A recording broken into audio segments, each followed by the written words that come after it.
નમસ્તે મિત્રો શ્રાવણ માસના મારા રામ રામ તથા મારા શિવ મહાદેવના ભક્તજનો, વહાલા ધર્મપ્રેમી ભાઈ બહેનો, જો આ વિડીયો તમારા સુધી આવ્યો હોય તો તમે શ્રાવણ માસના શિવ મહાદેવોના સાચા ભક્ત છો.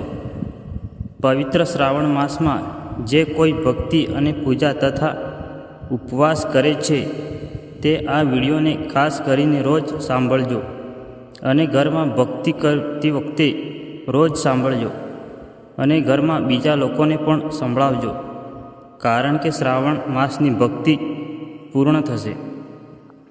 મિત્રો, સવારે આંખ ખુલે ત્યારે પથારીમાં જ બેસીને બંને હથેળીઓના દર્શન કરી ઓમ નમ શિવાય મંત્રનો 5 કે 11 વાર જાપ કરવો.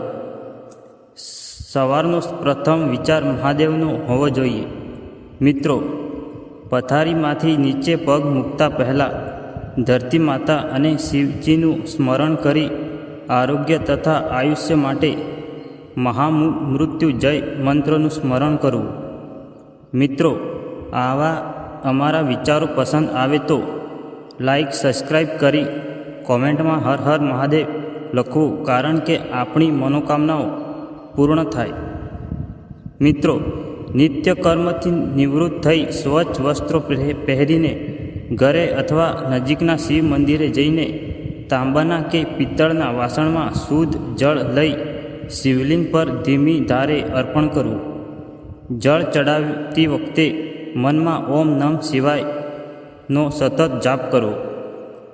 મિત્રો, જળાભિષેક બાદ શિવલિંગ પર ચંદનનો તિલક કરવો. અખંડિત 3 પાંદડાવાળા બીલીપત્ર પર રામ નામ કે ચંદન લગાવી ઓમ નમ શિવાય બોલી અર્પણ કરવું. સાથે આંકડાના ફૂલ, ધતુરો અને સાજા ચોખા ચડાવવા.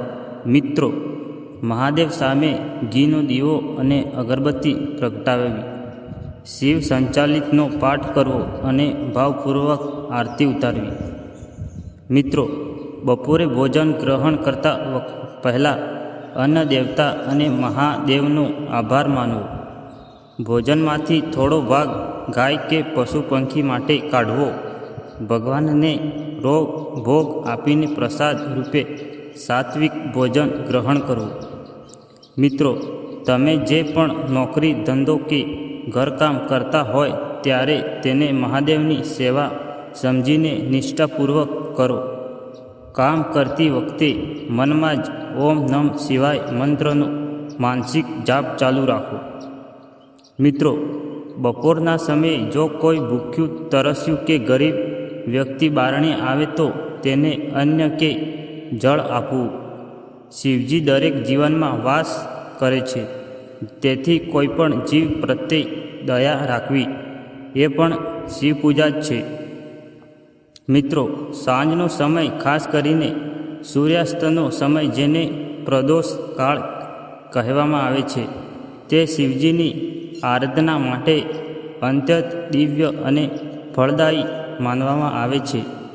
એવું માનવામાં આવે છે કે આ સમયે મહાદેવ અત્યંત પ્રસન્ન મુદ્રા કૌશાલ પર્વત પર નૃત્ય કરે છે. મિત્રો, સાંજે સ્નાન કે હાથ પગ ધોઈને સ્વચ્છ થવું. ઘરના મંદિરમાં શિવજી સામે ઘીનો કે તેલનો દીવો પ્રગટાવવો. મિત્રો, સાંજના સમયે શાંત ચિત્તે બેસીને શિવ તાંડવ સ્ત્રોત, રુદ્રાષ્ટકમ કે શિવ પંચાક્ષર સ્ત્રોતનો પાઠ કરવો. જો આ પાઠ ન આવડે તો માત્ર 108 વાર ઓમ નમ શિવાય મંત્રની માળા કરવી. મિત્રો, અંધારું થાય ત્યારે 5 થી 10 મિનિટ આંખો બંધ કરીને બંને ભમરની વચ્ચે મહાદેવના સ્વરૂપનું કે શિવલિંગનું ધ્યાન ધરવું. આનાથી દિવસભરનો માનસિક થાક દૂર થાય છે અને અદ્ભુત શાંતિ મળે છે. મિત્રો, દિવસનો અંત પણ જો શિવ સ્મરણ સાથે થાય તો આખી રાત અપ્રસન્ન રીતે સાધનમાં વીતે છે.